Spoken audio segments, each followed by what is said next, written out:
Pateiktame testo klausime matome 2 kelio ženklus ir 3 automobilius. Klausimas skamba taip. Kuris automobilis yra pastatytas pažeidžiant kelių eismo taisykles? Atidžiai apžiūrėjus pateiktą paveikslėlį, matome, kad mėlynam ir žaliam automobiliams stovėti čia leidžiama, nes jie stovi stovėjimo vietos kelio ženklų pažymėtoje aikštelėje.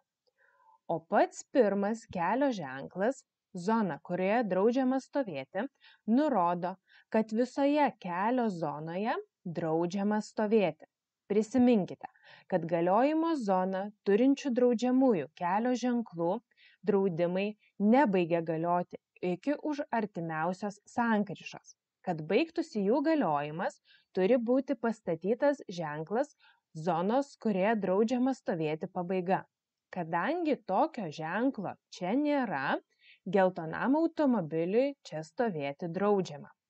Į klausimą, kuris automobilis yra pastatytas pažeidžiant kelių eismo taisykles, atsakymas būtų geltonas automobilis. Patvirtiname atsakymą, jis yra teisingas. Apačioje matome šio klausimo paaiškinimą ir su juo susijusius ket punktus.